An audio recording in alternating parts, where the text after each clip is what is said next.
사도신경으로 신앙을 고백하겠습니다. 나는 전능하신 아버지 하나님 천지의 창조주를 믿습니다.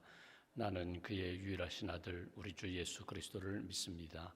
그는 성령으로 잉태되어 동정녀 마리아에게서 나시고 본디오 빌라도에게 고난을 받아 십자가에 못 박혀 죽으시고 장사된 지 사흘 만에 죽은 자 가운데서 다시 살아나셨으며 하늘에 오르시어 전능하신 아버지 하나님 우편에 앉아 계시다가 거기로부터 살아있는 자와 죽은 자를 심판하러 오십니다. 나는 성령을 믿으며 거룩한 공교회와 성도의 교제와 죄를 용서받는 것과 몸의 부활과 영생을 믿습니다. 아멘. 찬송가 126장 찬송하겠습니다. 126장입니다.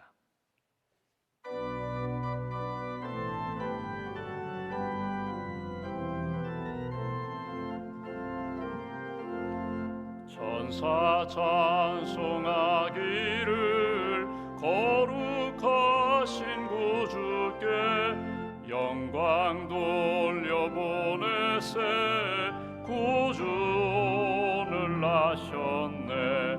크고 작은 나라들 기뻐와 답하여라. 영광 받을 왕의 왕 베들레헴에 나신 주 영광 받을 왕의 왕 베들레헴에 나신 주 오늘 나신 예수는 하늘에서 내려와 전혀 몸에 나셔서 사람 몸을 입었네.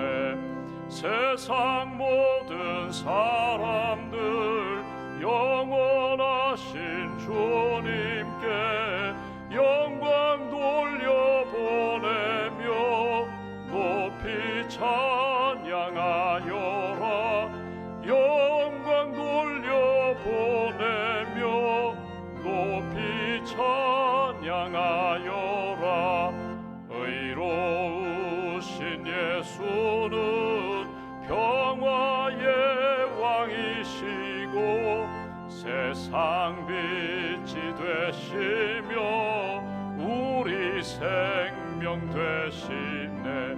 죄인들을 불러서 거듭나게 하시고 영생하게 하시니 왕께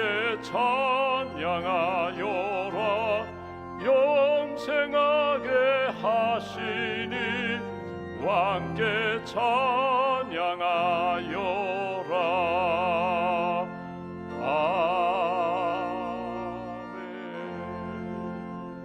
아멘. 기도하겠습니다.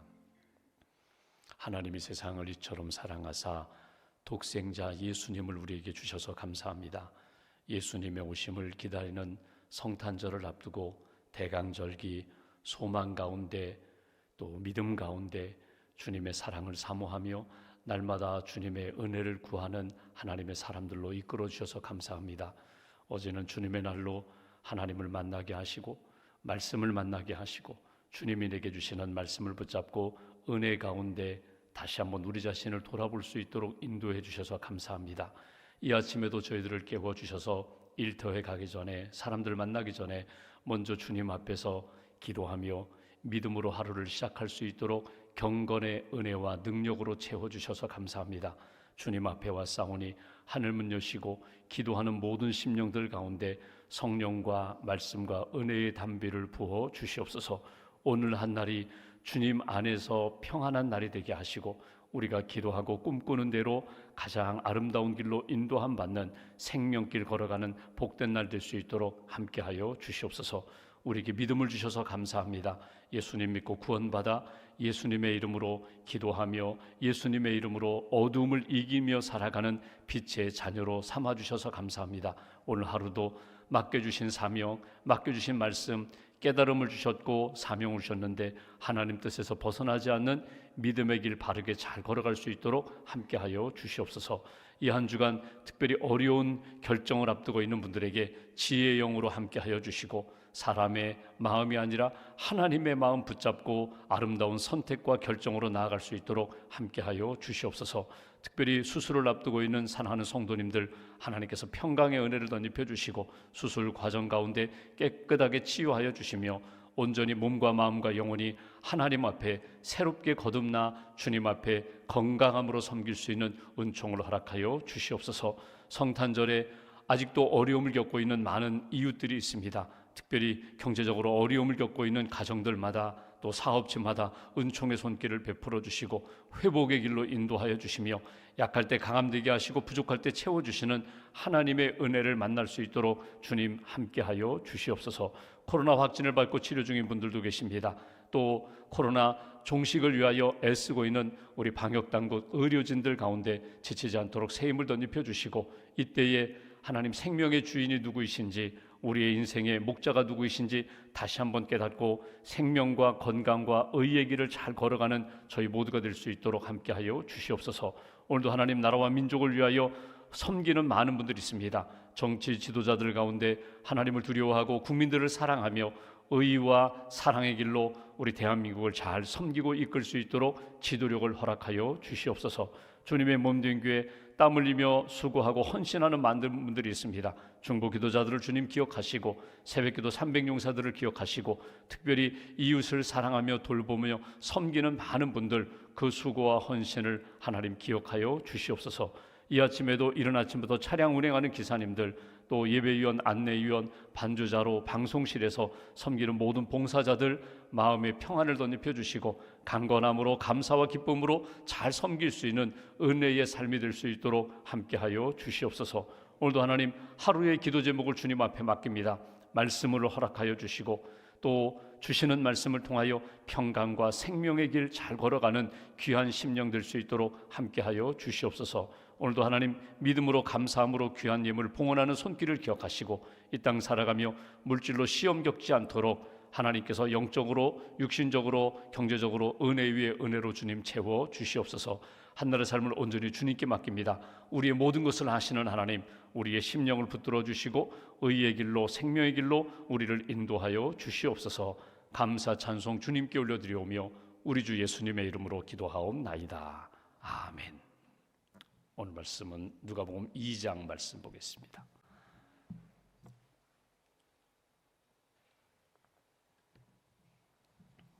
누가복음 2장 1절부터 14절까지 보겠습니다. 1절부터 14절까지 함께 봉독합니다. 그때에 가이사 아구스도가 영을 내려 천하로 다 호적하라 하였으니 이 호적은 구레뉴가 수리아 총독이 되었을 때에 처음 한 것이라.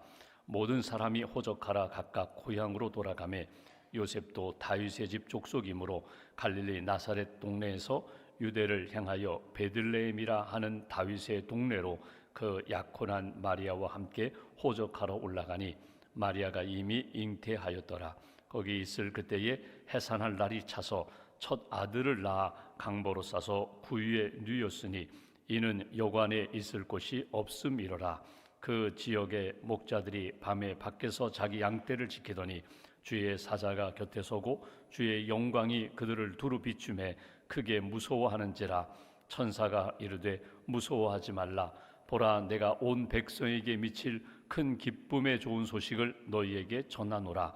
오늘 다윗의 동네에 너희를 위하여 구주가 나셨으니 곧 그리스도 주시니라. 너희가 가서 강보에 쌓여 구유에 누여 있는 아기를 보리니 이것이 너희에게 표적이니라 하더니 호련히 수많은 천군이 그 천사와 함께 하나님을 찬송하여 이르되 지극히 높은 곳에서는 하나님께 영광이요 땅에서는 하나님이 기뻐하신 사람들 중에 평화로다 하니라. 아멘. 하나님의 은혜와 평안이 여러분과 함께 하시기를 기원합니다. 오늘 말씀은 성탄절마다 우리가 읽고 묵상하는 예수님이 나신 그 소식에 대한 말씀을 우리가 듣게 됩니다. 예수님이 이 땅에 어떻게 오셨는가? 마리아 성령으로 잉태한 마리아의 몸을 통하여 이 땅에 오셨습니다. 마리아와 요셉이라는 경건한 가정에서 하나님이 이 땅의 구원자로 이 땅에 우리와 같은 몸으로 이 땅에 오셨다. 이 땅에 오셨을 때 첫 성탄절의 상황은 어떠했을까? 그것이 오늘 본문 1절부터 쭉 나오는 내용입니다. 로마 황제가 가이사가 로마가 지배하는 나라마다, 로마는 물론이고 로마가 지배하는 당시의 그 모든 지역 나라마다 호적하라고 그렇게 명령을 내립니다. 이 호적이라는 것은 인구조사거든요. 그러니까 호적한다는 것은 뭐 여러 가지 의미가 있습니다. 어떤 군사적인 의미도 있고 군사를 모집하는 의미도 있고, 또 하나는 결국 세금에 대한 부분도 있거든요. 세금 얼마나, 지금 다스리는 그 나라 지역의 백성들의 숫자가 얼마나 되는가, 호적을 정리하면서 결국 로마가 다시 한번 자기들의 권력을 곤고히 하고자 하는, 그러니까 로마가 명을 내리고, 로마 황제가 명을 내리니까 정말 저기 나사렛이라는 갈릴리 아주 작은 동네, 시골 중에 시골이라는 그곳에서 사는 요셉도 마리아도 결국은 로마 황제가 내린 명령에 움직일 수밖에 없는 그런 시대였다는 것입니다. 그 당시의 사람들이 한번 생각해 보십시오.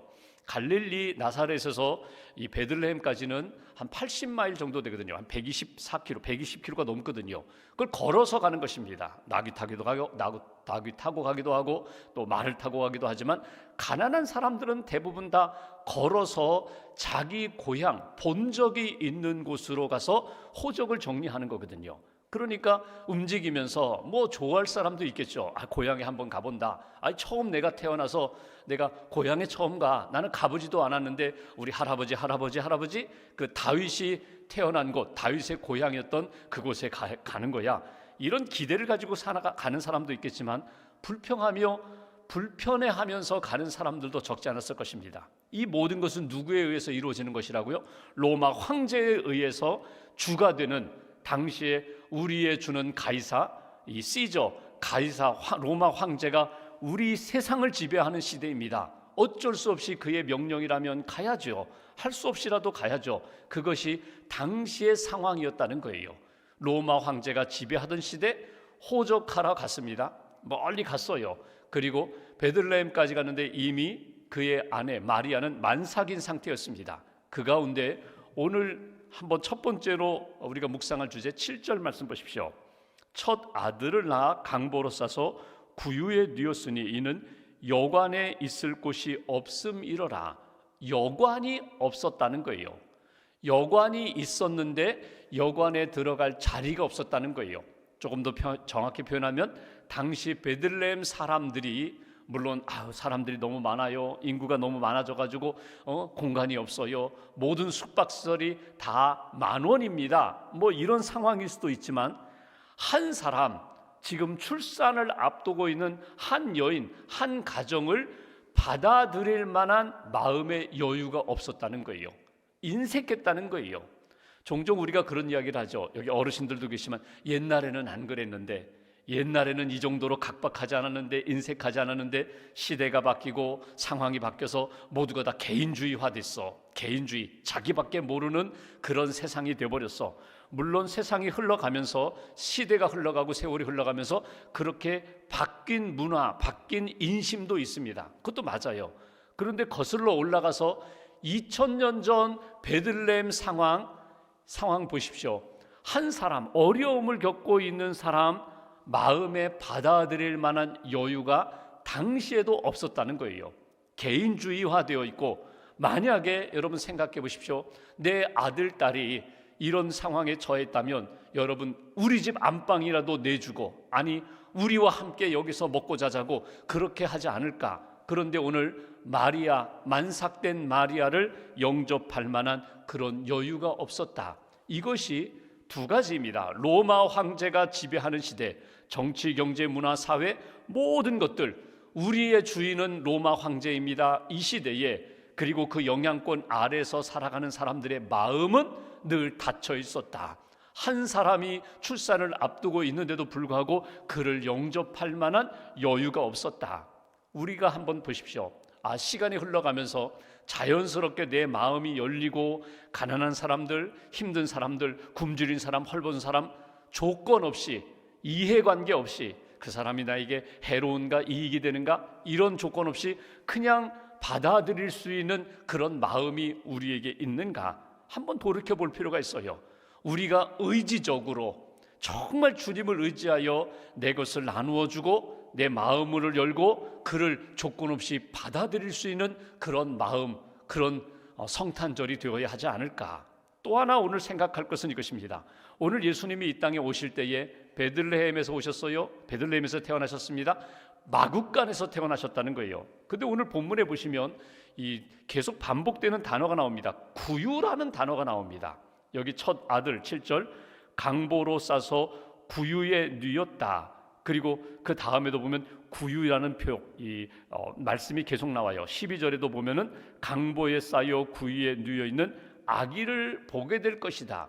여기 구유라는 이 표현이 우리가 부드럽게 표현해서 구유라고 표현하지만 결국 말 먹이통이거든요. 밥통이거든요. 이 베들레헴이라는 이 지명 이름도 떡집, 밥집이고요. 예수님이 누워 계신 자리도 밥통이에요. 그러니까 구유에 누워 계신 아기 예수. 여러분, 예수님은 33세를 사시고 마지막에 십자가에 달려 돌아가십니다. 십자가에 생명 구원하기 위하여 십자가의 죽음으로 끝내셨거든요. 근데 예수님의 첫 출발도요, 사실은 십자가예요. 가장 낮은 곳, 사람이 들어가지 않는 마굿간, 사람이 전혀 누울 수 없는 구유통, 밥통, 그곳에 예수님이 누워 계시다는 거예요.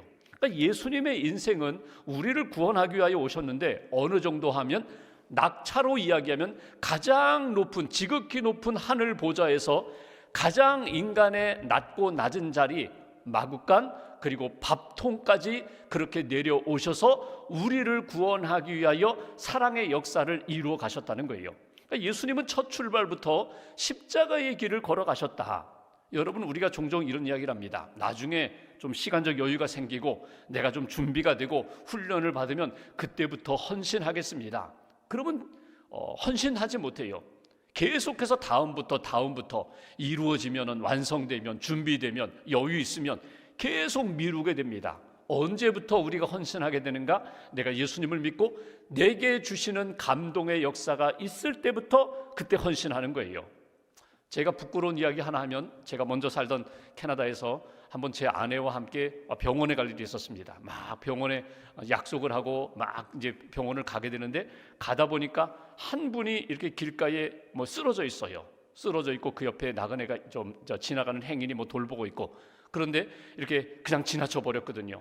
나중에 보니까 그분이 결국은 이제 앰뷸런스에 실려가지고 응급실 가셨어요. 물론 저의 약속, 제 아내와 함께 병원 가는 약속 때문에 이렇게 갔지만 그게 두고두고 계속 마음에 남아요.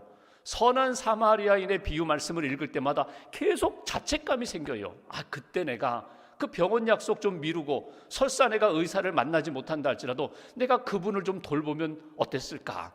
물론 지나가는 다른 행인이 앰뷸런스 불러가지고 결국 병원에 가셨지만 내가 조금 더 먼저 보았는데 내가 조금 더 차를 세우고 내가 그분에게 돌봐줬으면 얼마나 좋았을까? 이 부끄러운 생각이 계속 들거든요. 하나님이 우리에게 주시는 때가 있습니다. 내가 좀 돌보아라, 내가 좀 손잡아 주어라, 내가 좀 위로해 주어라, 내가 만나서 밥이라도 한 그릇 사주어라. 이런 감동이 올 때에 그거 외면하지 마시라는 거예요. 그때 내가 믿음으로 순종하고 내가 받아들이면 하나님의 역사가 나를 통하여 나타나고 내가 주님과 동행하는 그 시점부터 하나님이 기뻐하시는 십자가와 생명길을 걸어가는 거거든요. 십자가의 삶은 다음부터가 아닙니다. 오늘부터예요. 지금부터예요. 이 자리에서부터예요.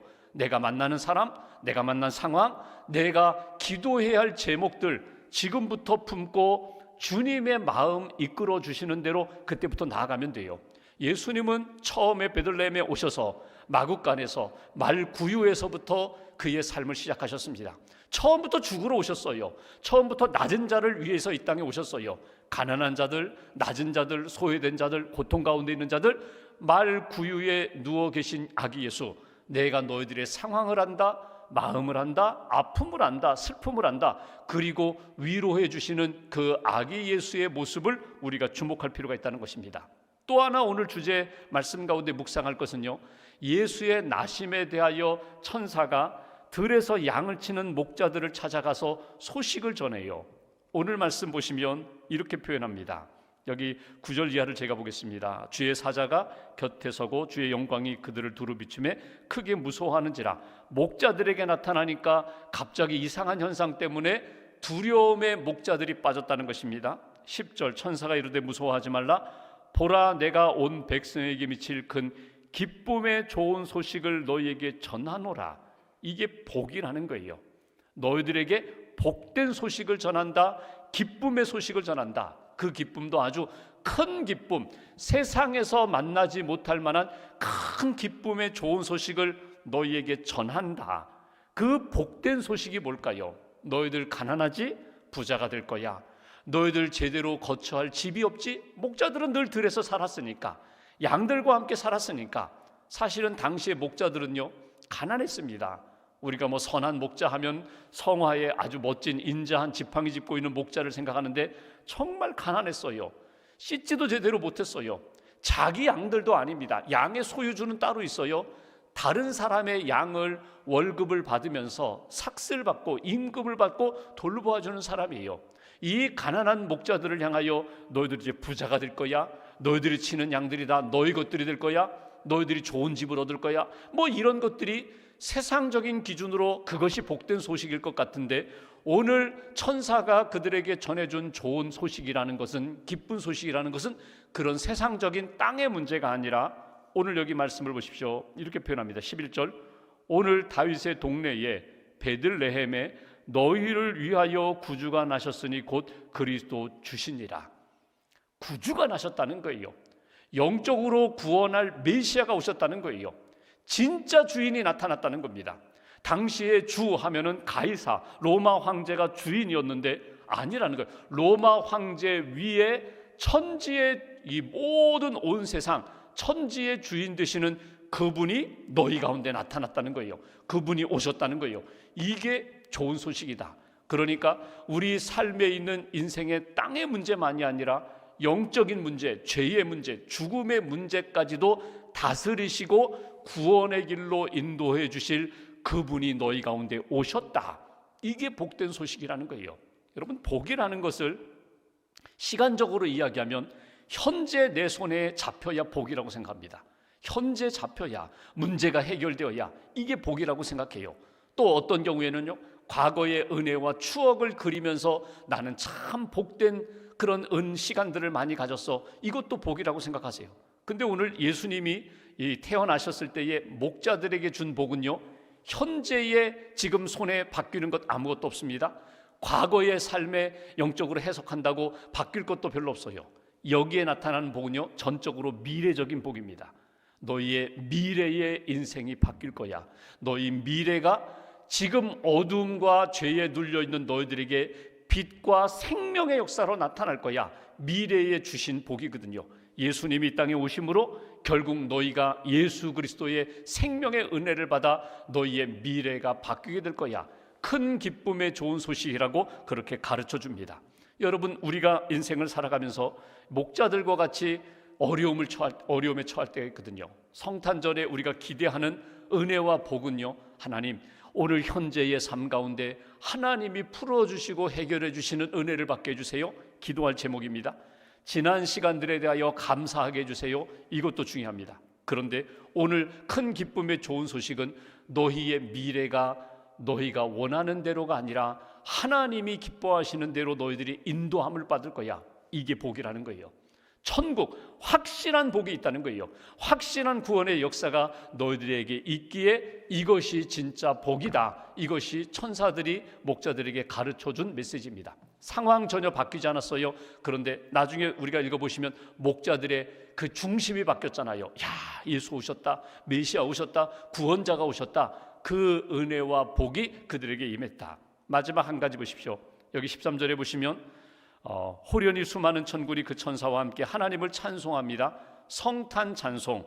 지극히 높은 곳에서는 하나님께 영광이요, 땅에서는 하나님이 기뻐하신 사람들 중에 평화로다. 하늘에는 영광, 땅에는 평화. 이것이 성탄의 메시지, 성탄의 찬송이에요.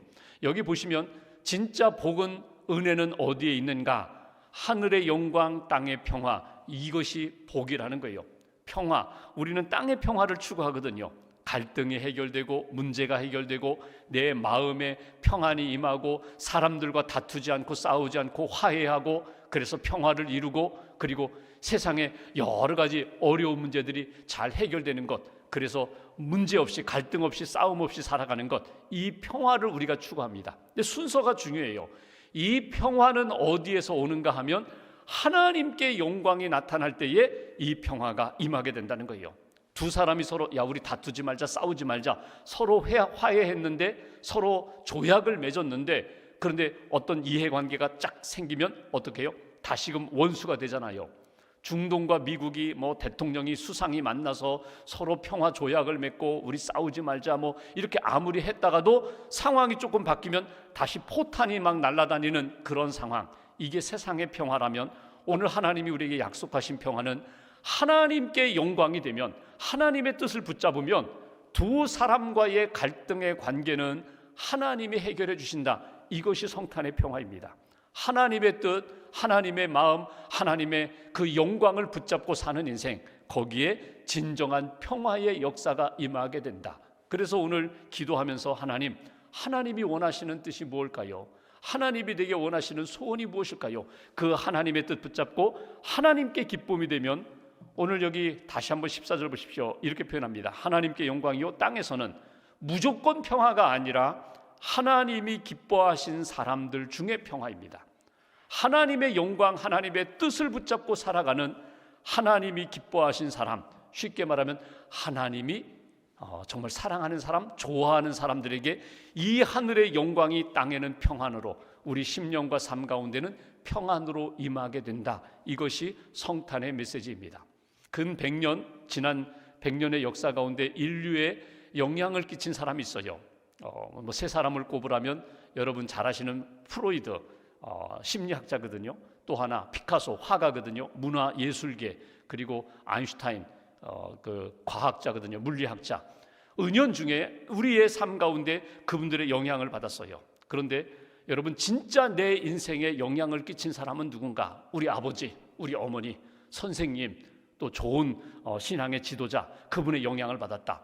더 역사를 이렇게 펼쳐보면은 인류 역사에 가장 큰 영향을 끼친 분이 누구인가? 그것은 예수 그리스도입니다. 예수님이 이 땅에 오셔서 내가 아직 예수님을 믿기 전에도 이미 예수님의 영향권 아래에 있었거든요.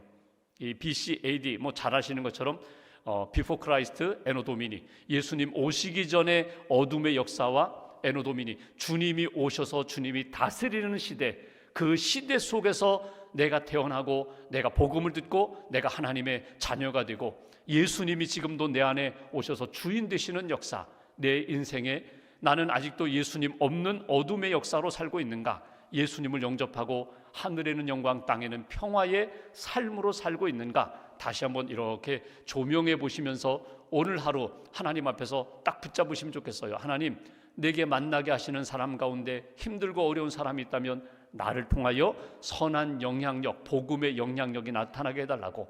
주님, 내 인생의 꿈은 과거와 현재에 머물지 아니하고 미래에 두고 하나님이 주신 그 새로운 역사에 합력하여 선을 이루시는 역사에 두게 해달라고. 그리고 하늘에는 영광 땅에는 평화, 하나님 진정으로 하나님 나를 통하여 영광 받으시고 하나님의 사랑받는 사람이 되게 해달라고, 하나님의 은혜를 받는 사람이 되게 해달라고. 여러분 한번 보십시오. 여러분이 하나님의 몇 번째 사랑 순서라고 생각하세요? 내가 하나님 앞에 몇 번째 쭉 순서를 만약에 매긴다면 나는 몇 번째 사랑을 받고 있을까? 여러분, 하나님이 우리를 사랑하실 때 나는 이런 영적 의식이 있어야 되거든요. 내가 첫 번째 같아요.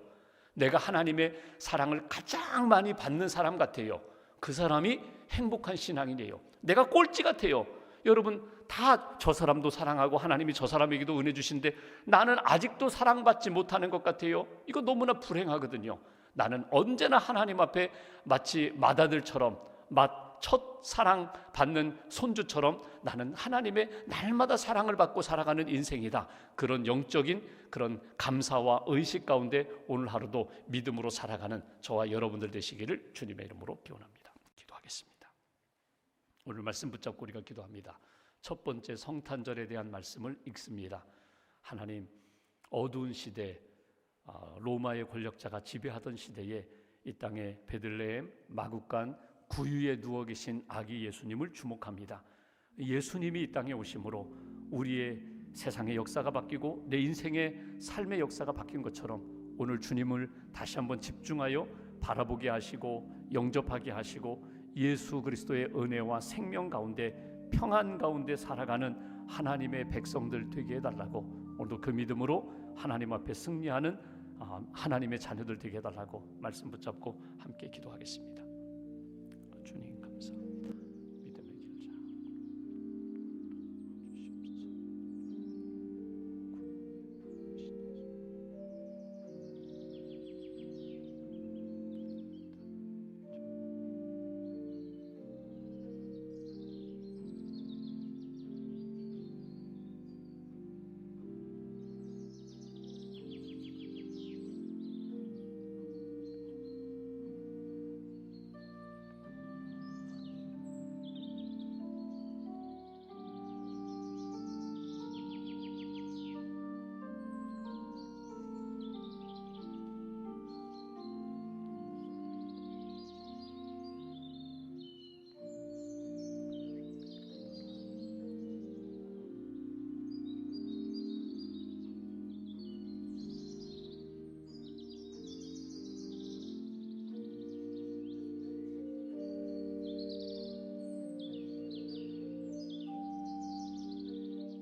하나님 감사합니다.